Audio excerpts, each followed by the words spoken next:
So 2020 feels like an unbelievable or crazy year, and 2021 feels like more of the same. It's been a pretty crazy week this past week, and I don't know if it's going to get any better. I'll just be honest with that. But as believers, and some of you are believers in Jesus, our goal is not to be comfortable. Our goal is not to be out there and try to feel as safe as possible, but rather more like light in the darkness. So we are starting off 2021 with a series called Escape Room. And that's basically what we started last week with Kaylin talking about mental health and spiritual health and that connection and how important it is.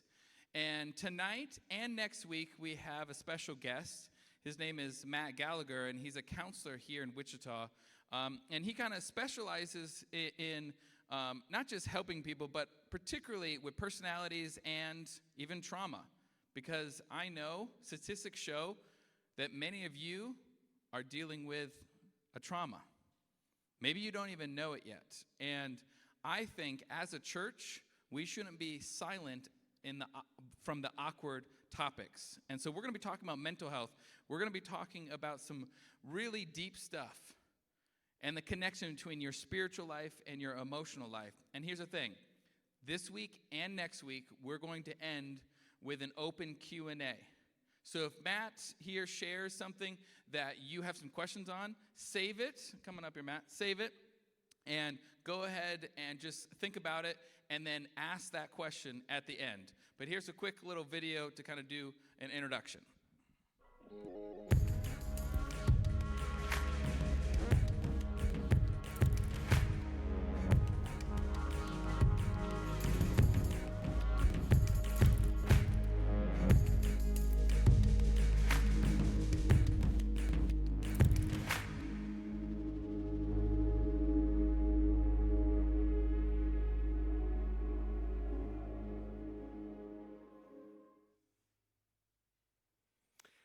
Great to be here. Let's open with prayer. Lord Jesus Christ, thank you for this evening you brought us. Thank you for the way that you speak to us, and I pray that you'd lead me to share what each person needs to hear, that I would lean not on my own understanding. I pray that you'd touch each person here and help them to feel your loving hand, your presence.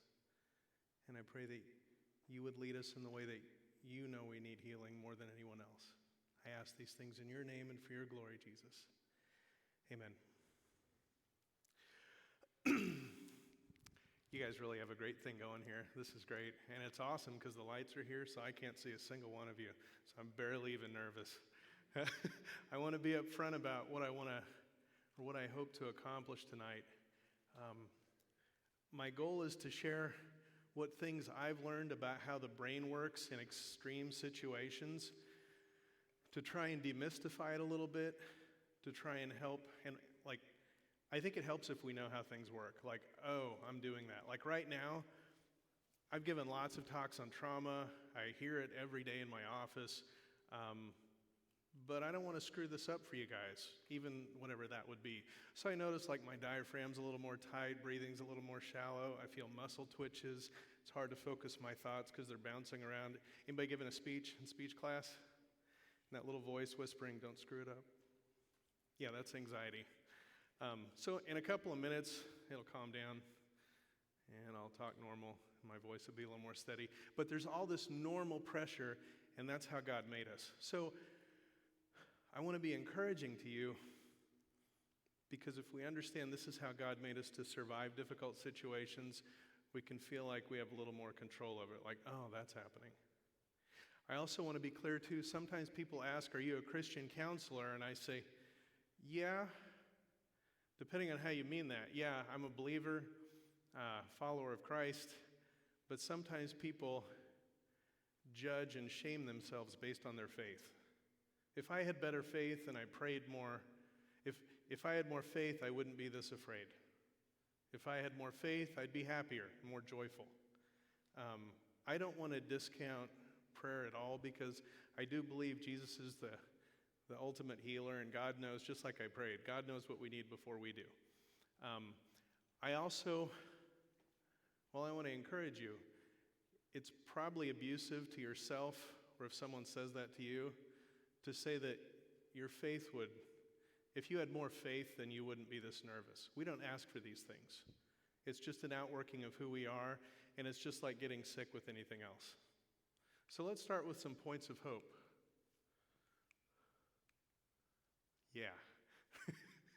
1 Peter 5:7, casting all your anxieties on him. I know you guys can read, but God cares for us. Isaiah 10, fear not, for I am with you. Isaiah 41:10, fear not, for I am with you. Be not dismayed, for I am God. I will strengthen you. I will help you. I will uphold you with my righteous hand.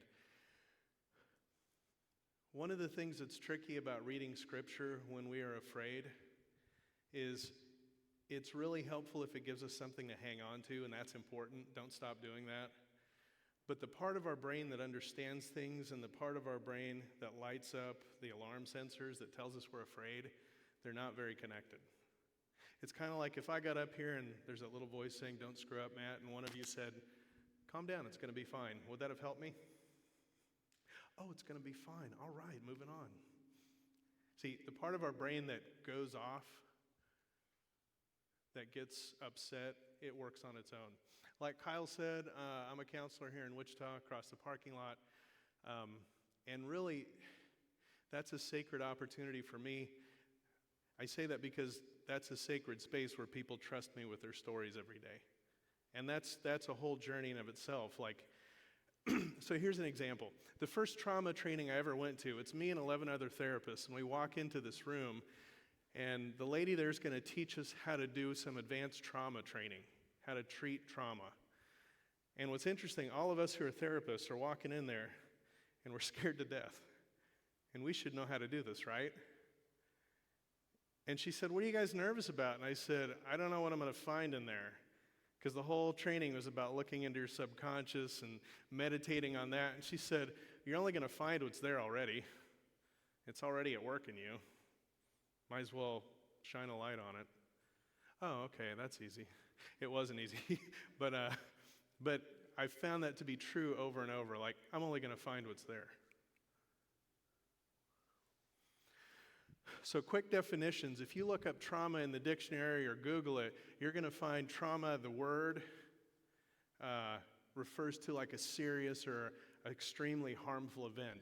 The easy traumas that people talk about are things like, I just got back from a tour in the military, or I just had a car accident, or things like that. Those are easy to point to.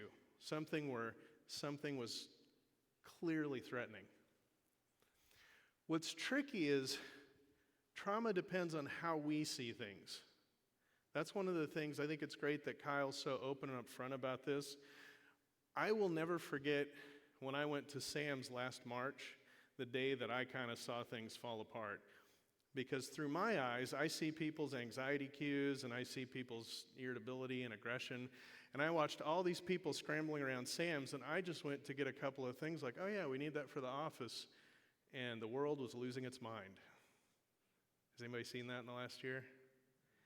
Everything's exaggerated. Everything is tense. Everything is nervous. People were afraid. And what's scary is they didn't even know why. And the more people they saw afraid, the more afraid they were. If we stay in that state long enough, we get stuck in it. So it's any perceived threat. And here's what's important. It doesn't have to just be us. The recent Diagnostic and Statistical Manual included trauma or post-traumatic stress disorder, the definition included anything that happened to somebody we're close to. I've worked with people who, they haven't had a bad experience, but this member of their family did, and it terrified them. Because it was so close, now they're waiting for it to happen to them. What it does is it triggers our alert system. Those symptoms that I described a minute ago, elevated heart rate, nervous twitches, shallow breathing, everything's in launch sequence. And again, it's not good or bad. This is how God made us. If you talk to an evolutionary biologist, they'll say, oh yeah, isn't that fascinating? It's just like the animal kingdom. And that's fair. But God made us with a mind to think, but also a body to react. That's why food tastes good. That's why you love things and get excited. That's why roller coasters make you scream. It's also why you need sleep. So it triggers our alert system. It's a type of learning, recognizing threat. Some of this is going to be research, but some of these will be examples that I've just observed over the years. And as I'm doing that, I'm not sharing anyone's specific examples or anything inappropriate, just case studies. Has anybody ever, this is kind of a gross example, has anybody ever gotten sick on a food and can't eat that food anymore? Yeah, you don't have to call it out if you don't want to. But what's interesting, I think of those as food traumas. Like, I can never eat fill in the blank again.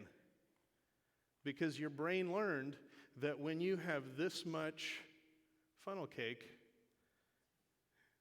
it's going to go bad. And you're naturally learning, I don't want it to go bad.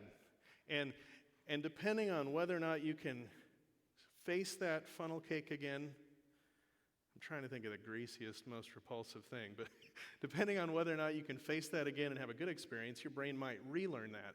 But that's like a maybe mild example of that. But it changes our brain's chemistry, it changes the architecture. There's even some research to show that if trauma is serious enough, it can change our DNA. Those mice you had up here? Yeah, I'm such a geek, but here's what I thought of. There's a trauma study that they associated the smell of rose petal or rosebuds to pain with mice. And several generations later, the grandchildren of those mice had never smelled rosebuds, but they cowered when they did. They learned it. That's been shown in some severely traumatized populations, refugees, things like that. We call it epigenetic trauma, where this happened in my family, now I'm dealing with things. When people talk about systemic racism, things in the country, sometimes people would say, well, you've never suffered that. Why does that bother you?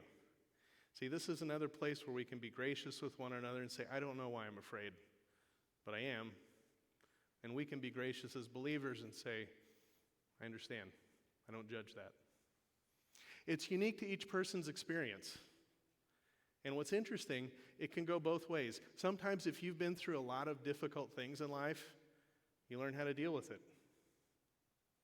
If you've been through not much, then lots of things are deeply upsetting. I'm out of whatever. The Wi-Fi's out. Stuff like that.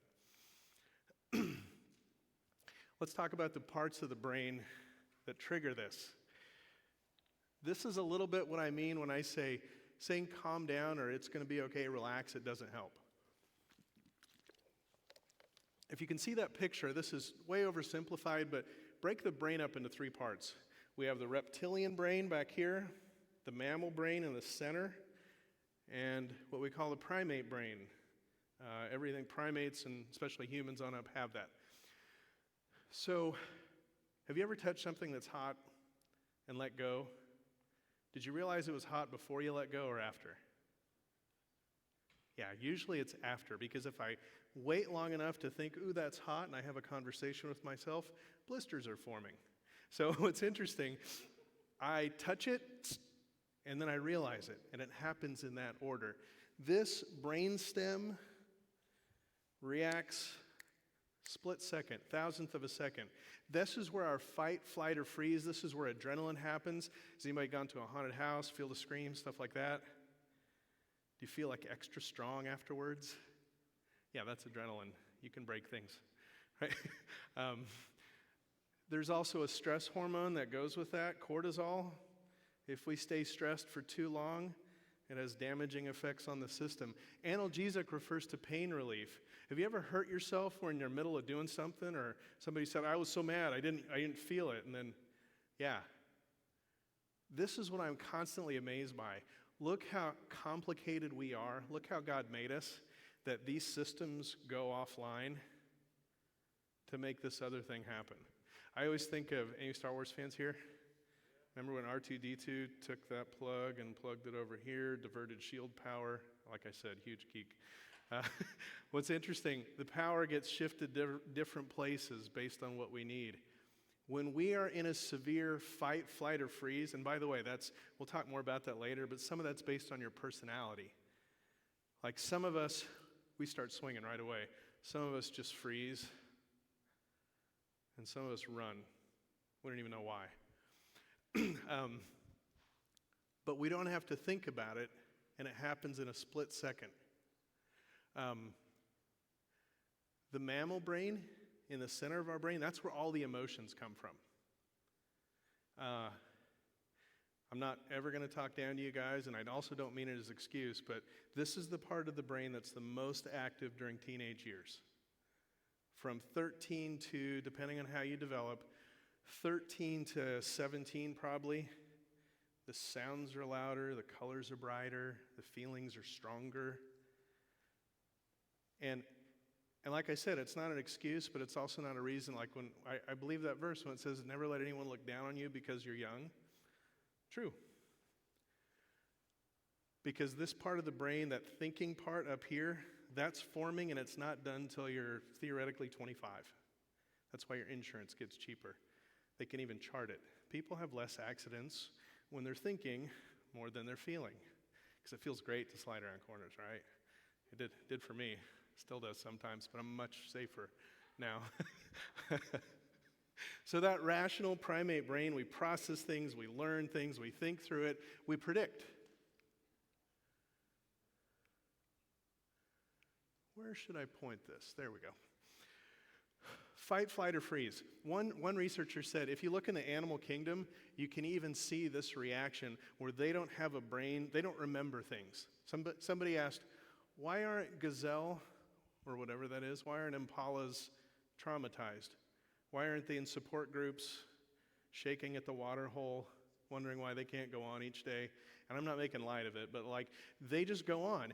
What's fascinating is one of his research studies showed that when that cheetah launches, they're off and they're both at 60 miles an hour in seconds.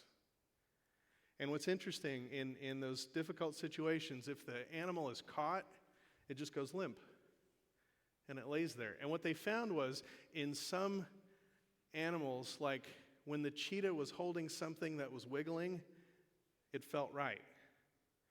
When it held something that went limp, there's a part of its brain, the theory is that there's a part of that cheetah brain that says, I don't eat dead things, and it lets it go.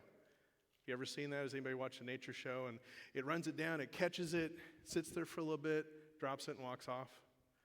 Not always, sometimes it eats it. But what's interesting, that animal, that gazelle or impala, it gets up slowly, kind of wakes up out of a fog, and it walks around a little bit, and then it shakes. And some of the research, and we'll talk about this a little bit, but the research shows that the connection between our brain and our body is really subconscious, and that trauma is stored in our body. And so if we don't access our body when we deal with it, we don't heal from it. Has anybody been in a situation that freaked them out so much? And I'm not trying to trigger you guys with difficult memories, but like that was weird. Like somebody shows up to school, well, that's probably a bad example this year, but like, you know, mom, dad, boyfriend, somebody surprises you at school and like, what are they doing here? And you're like frozen for a minute. When we have big things happen, we call them flashbulb memories. Like, I can't believe that happened. That part of the brain, that red part in the center, it's called the thalamus.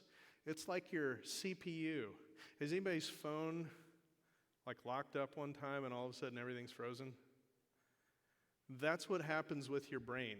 When something so big happens that it overwhelms it, the CPU shuts down and it quits storing data. That's why we can't remember those things sometimes. And it just happens and we just kind of walk through it. It's like a friend who will guide us through, let's just get out of here, But our brain is trying to protect us. The warning sensors went off and it said, this is too big, can't deal with it. But what's interesting is our subconscious remembers it and sometimes our body remembers it too.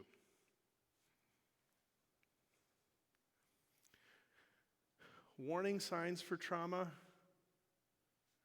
hyperarousal. You'll see this in a startle response. When somebody is, have you ever been like doing something, you think you're alone, you got headphones on, then all of a sudden you see parent out of the corner of your eye, freaks you out. That's normal. If you had a startle response walking through anywhere, Like you're always scared, can't relax, your system is on high, you're always waiting for the next attack. That's a big cue. If you have intrusive thoughts and you're reliving memories and you avoid it, like, no, I can't drive again, ever. Well, no one should push you into learning how to drive again, but at some point we need to confront it. Sometimes people say, no, I'm fine. In fact, I don't feel anything. Well, that's not always good. Sometimes our brain shuts down and says, you've felt enough for a while. You can't handle that. So we kind of have to learn how to feel things safely again. Another big cue is irritability. And what's interesting, a lot of times the people around us see our mood before we do. You ever met up with family or friends and they said, man, you're grumpy, and you snap back, no, I'm not. Like, oh. Yeah, they see it before we do. Substance abuse doesn't mean you've been traumatized, but drugs and alcohol and sex for that matter, it's the easy button. Just shuts it down. You're hacking the brain. With enough of whatever, our brain has no choice but to shut down some of those parts and we just get to relax. It doesn't really help because we wake up lower.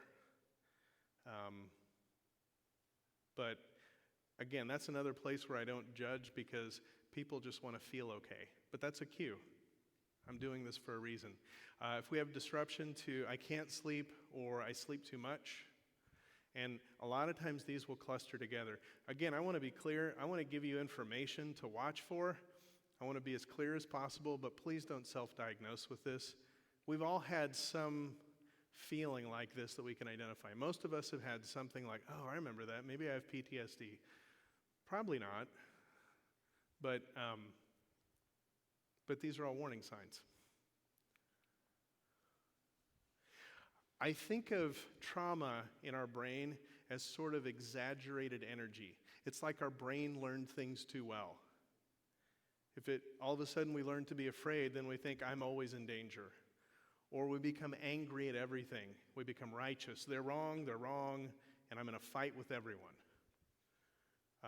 In the worst situations, sometimes, I say worse because it starts to become very depressive when we are that defeated. I can't defend myself. It doesn't matter what I do.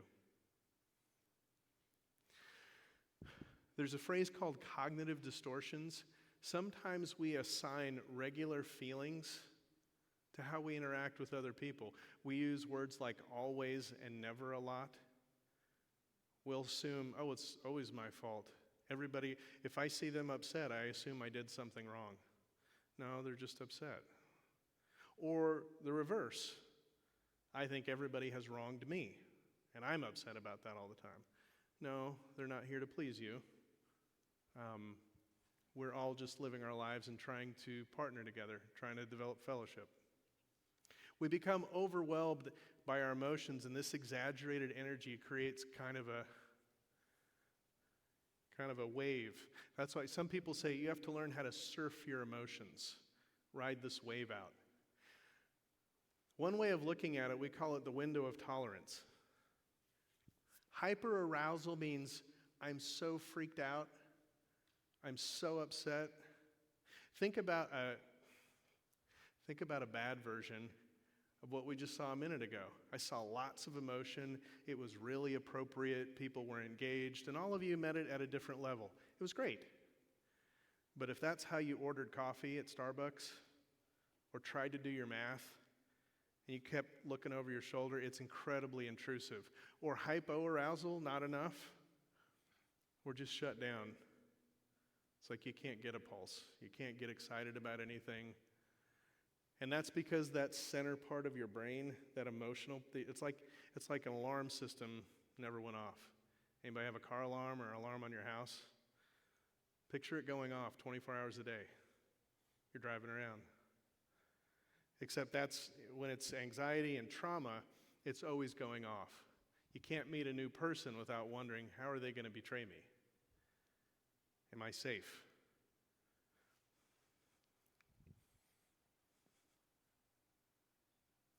So I want to be clear about this. I really believe that verse, we are fearfully and wonderfully made, and we can heal. One of the reasons I focused on trauma, when Kyle asked what I want to talk about, I said this would be great, because, we all have different brain chemistry that makes us more maybe prone to anxiety or depression or things like that. But I have hope in trauma, and that might sound backwards, but trauma is something we learned so we can unlearn it. We can deal with it differently, and I'll show you what that looks like. The first step is acknowledging the injury. And in the most complicated cases, that's actually hard to do. You might wonder why. Like, why can't you just own it?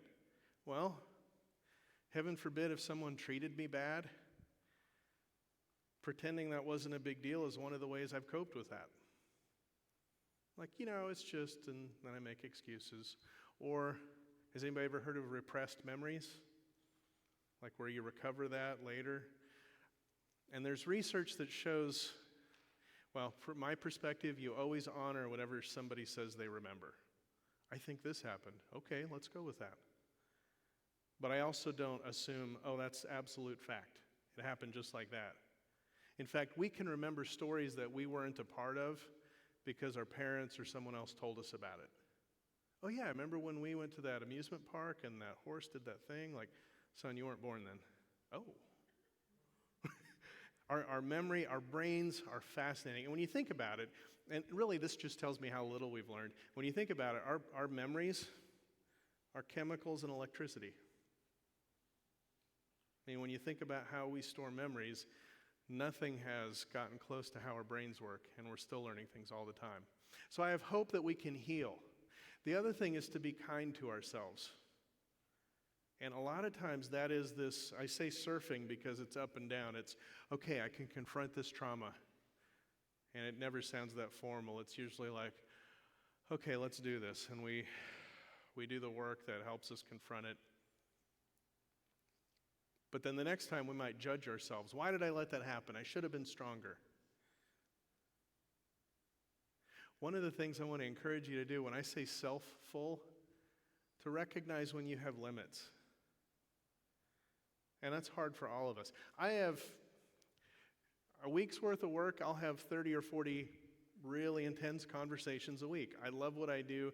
Again, that's a sacred space that someone would come and trust me with part of their life. And on Friday evening, I don't want to hear a lot of stories. I'm not very social.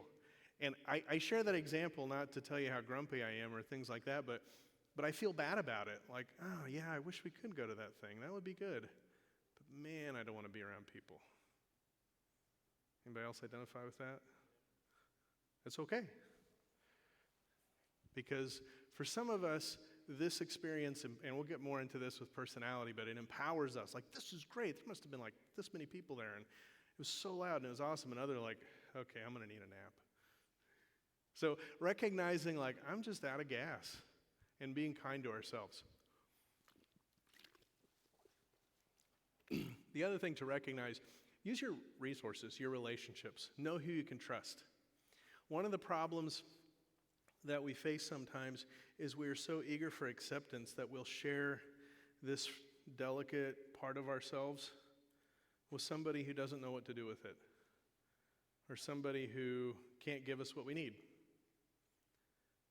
And then we keep trying sometimes. It's important to learn, like, okay, this is the person I talk to. It's kind of like you have friends that you go to these, you have friends you play video games and friends you go shopping with, right? Friends you go to church with and friends you watch shows with. And sometimes they're the same and sometimes they're different. There's no getting around it. You have to rest, you have to heal. And one of the things that's cruel about trauma, when someone's suffering from post-traumatic stress disorder, a lot of times their sleep is disrupted. A lot of times they have bad dreams, and that gets in the way of their healing. So seeking professional help, and this isn't an advertisement for my office. It doesn't matter who you go to, as long as you feel loved and accepted and supported. That's the most important thing, and you deserve that. So I approach things so logically, cause and effect. Oh, here's what we do. It needs to make sense to me. So when I first started hearing about trauma treatment, I thought, this is straight up voodoo. This is way out there woo-woo stuff. But it works. And I'll tell you a little about what that looks like. So what's interesting, there's a psychiatrist named Bessel van der Kolk. He said, anybody know, he gave a talk to a bunch of psychiatrists and nurses and counselors, and he said, what's the best treatment for trauma? Everybody threw out ideas, and he said, wrong, yoga. And he said, and what's ironic is your insurance won't pay for it. So what's interesting, the thing about yoga that's so fascinating is you have to breathe, and you're reminded deliberately to breathe through all these contorted positions and become acutely aware of your body. And as he said, this is where those two come together. And here's one thing I forgot to say earlier.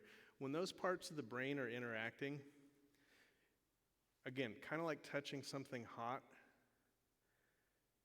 your brainstem and your emotional brain take over. Well, honestly, they shut down your thinking brain.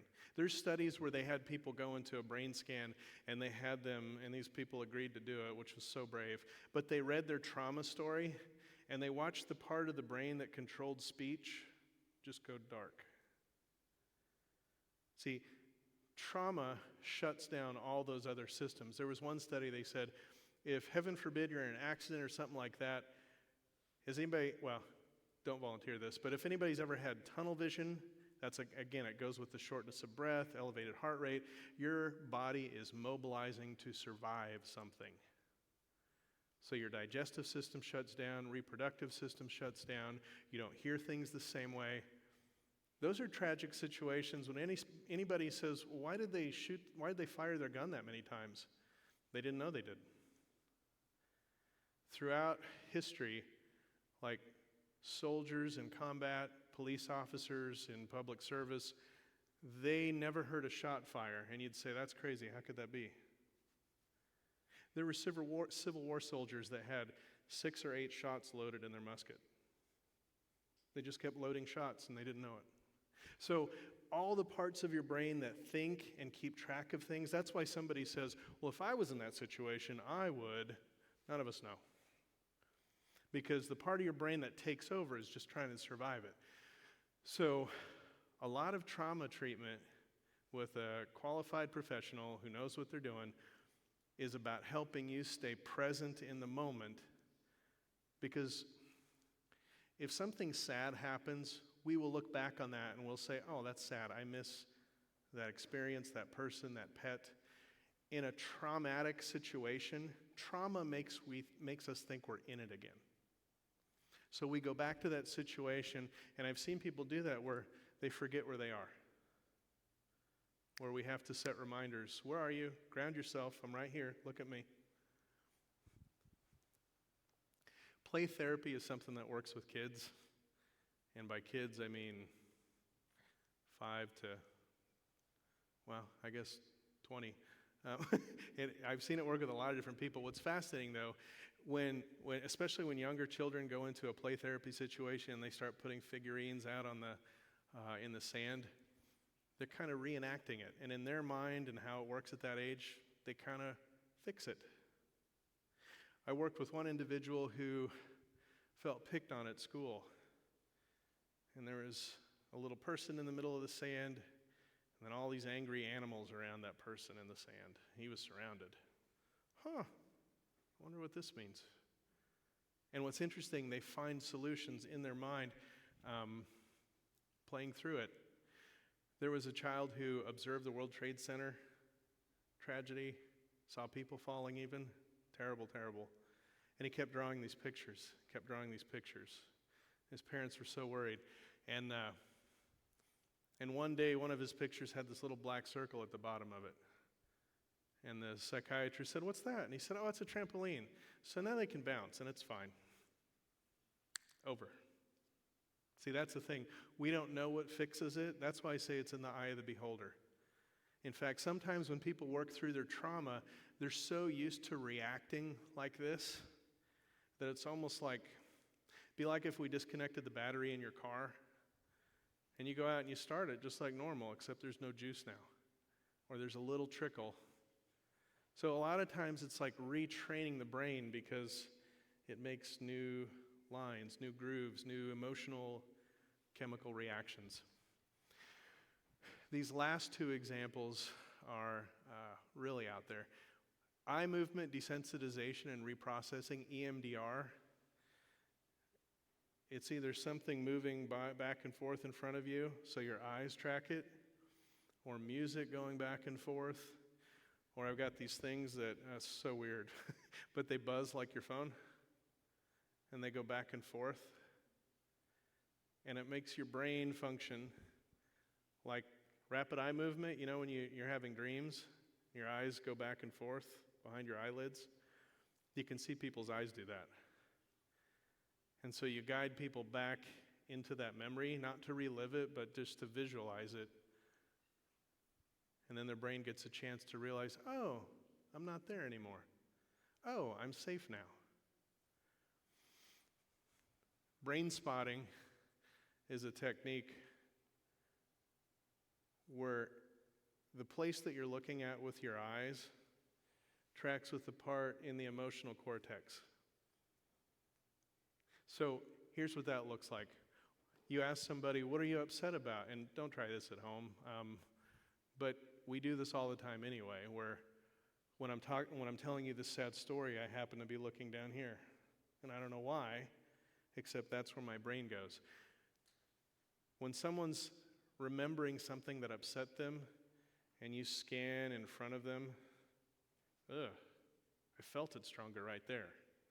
And then they stare at that spot, and these feelings come out, and it gets stronger and like waves. And the goal is, when they're done, and it doesn't always happen the first time, but then they say, oh wow, I don't feel that anymore. Or they have a new feeling, a new thought.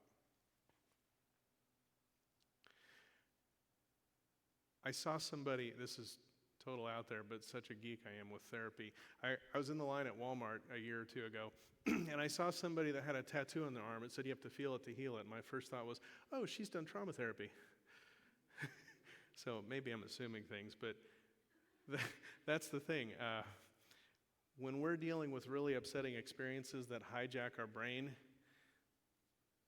it's upsetting and it gets in the way of life, but that's also how God made us, to survive things. And we can heal from those things. When I come back next week, we're going to talk more about personality, and we're going to talk about what each of our personalities need, because we're not all wired the same. But there's hope.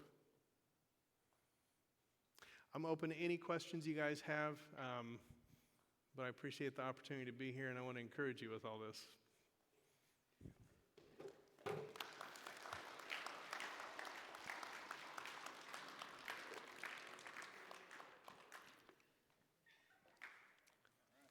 I never know how this will go. Sometimes it's so intense, no one wants to ask anything. And sometimes there's a bunch of personal questions. Right. I'm great with both. So we're going to have just an open Q&A time. And here's the thing. This website is anonymous. So I'll see it, but it doesn't show what your phone number or name or anything like that is. So it might be a little bit easier to ask some tougher questions on this. And, wow, okay. Question right away. So it seems like a long story, so I'm going to put it in my own words up there. So why do you think there's so much stigma, particularly with Christians, in talking to counselors? Like, oh, you should just pray about it more, or fast, or just read your Bible, but you shouldn't go to counselors. Like, when do you know you go to your pastor, or when do you know you go to your counselor? Wow, great question. I think one of the reasons we judge it is in Christianity, I mean, it is, in part, it's a discipline-based religion. I remember hearing Pastor Brent say one time, if you want an easy religion, this isn't it. So, he's challenging us to fast and to pray. So there's work involved. So when things aren't working right and we're not happy, why don't you have the joy of God's blessing in your heart? Well, it's because, so we assume there's something wrong with us and we did something wrong, instead of Why do I have a fever? Oh, it's because you have a cold or a virus or something like that, and you'll get over in a week. Go to the doctor. I think we judge our experience and we assume we did something wrong.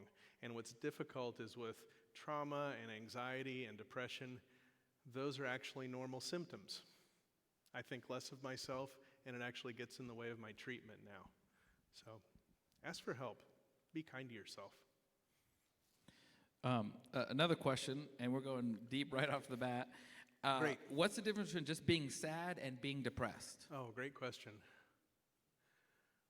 So, sad is a normal emotion, kind of like anger is a normal emotion. Let's go with the anger one. That's easier to point to sometimes. Anger is a normal emotion, but if I have holes in my wall, maybe I should ask for help for that. Or if I've scared people around me, that's too much. That's rage. Sad is, well, ideally I should have something to point to. If some difficult experience happened, I should be sad about that. That's a normal emotion. If sad, another way to look at it is, how long does it last? Are you sad in the right times? Is everyone around you and this is great and it's fun and you just talked with your friends but you're sad? Maybe that doesn't make sense. So, simplest answer with diagnosis, it's how long is it occurring and is it occurring normally? And the bottom line is, does it get in the way of your life? Yeah. I wish I could ask more about that, but we're going to move on. Okay.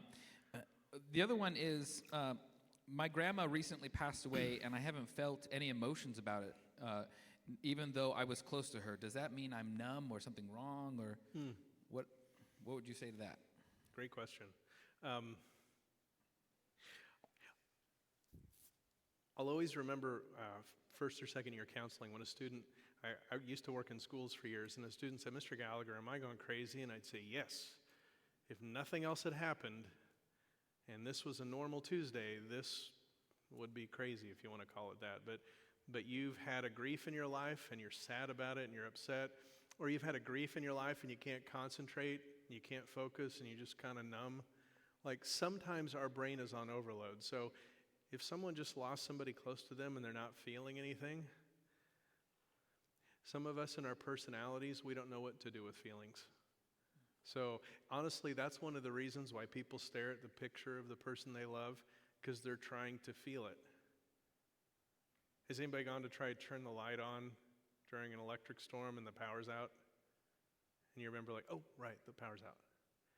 That happens with grief all the time. There's either times like, oh, I should go call, oh. So the short answer I'd give to that is be kind with yourself. If you've just lost somebody, it usually takes months or longer to fully process that experience. Let yourself feel what you feel. Even notice it if you're not feeling something. That might be part of your process. That might be your brain protecting you. Again, the threshold is it getting in the way of your life? If things are a problem for you and it gets in the way, then ask for help. But be kind to yourself through all of this. That's how God made you. Switching gears, because this person says it's pressing. Who would win in a fight, a gorilla or a shark? Oh, yeah. Okay, you don't need to send that again. That's like the 10th time to send that. No, same that's question. really important. I think a gorilla, clearly, because they drag him out of the water, Okay. and then the shark asphyxiates. It's over. That was easy. Okay, there you go. Thanks. Would you know why I absolutely hate certain sounds? Like they make me feel violent or angry, like eating sounds or certain tones of voices. Oh. Can I go back to the shark thing real quick? Go ahead. You want to change your answer? So I don't want to just call that person out too much, but that's a normal thing too. Like, I am really uncomfortable with how serious this topic is. Can we lighten it up a little bit? That's normal too. Don't judge yourself for that. But some of us are not comfortable with really serious things. I was the guy who used to send those texts all the time. What was the other one? Certain sounds. Yeah, that that's drives them nuts. actually a thing. For some of us, we are wired in a way where we are super sensitive to sounds. I'll never forget, there's a book, Why Gender Matters, and Dr. wrote about normal differences. For example, he said, girls hear things, and I'm not being sexist or generalizing, but he said, clinically, females hear things 10 times louder than males, and it only increases through life. That's why the guy clicking his pen in class next to you is oblivious. Oh, that explains so much. And you're like, oh my gosh, would you shut up? I've seen a lot of nods from Yeah. the guys out there. So the first thing I'd qualify for, like, females are generally more, that's also a reason why, like, it's not just male or female, but that's a normal thing. Like, why are you always yelling at me? Like, I haven't begun to yell. I don't want to sound like an ogre, but like that. But that thing where like she will think he's upset, and he's like, I'm just, but he might not realize how strong he's coming across either. This is the question. I've started to distance myself from the atrocious existence of the world by watching cartoons and even becoming attracted to the few of the characters. Is that normal? Is it normal to want to live in a different world? Yes. And the tipping point would be the question would be how deep do you tip into that?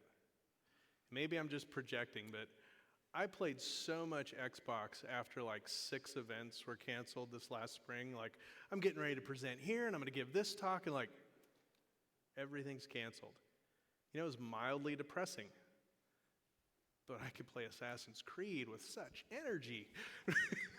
Yeah. And see, so the normal healthy part of that is I had a new task list and all those little side quests that just would take forever. Or for other people, they just can't spend enough time with their friends. Or for other people, so that the losing yourself in the animes and the characters, that world is better. With our friends, we can control that space. That world is better. In video games, we forget and pretend we're gods in those video games. You can just start over and control everything. We are all looking for a way to balance the equation. The important thing is come back to reality. Talk to the people in front of you. Stay engaged in the world. And so with that, I know there's more questions. We didn't get to all of your questions, but we're going to go ahead and transition to doing just that and meeting with our small groups. So go ahead and thank you, Matt. Let's give it up for Matt, who's came and shared.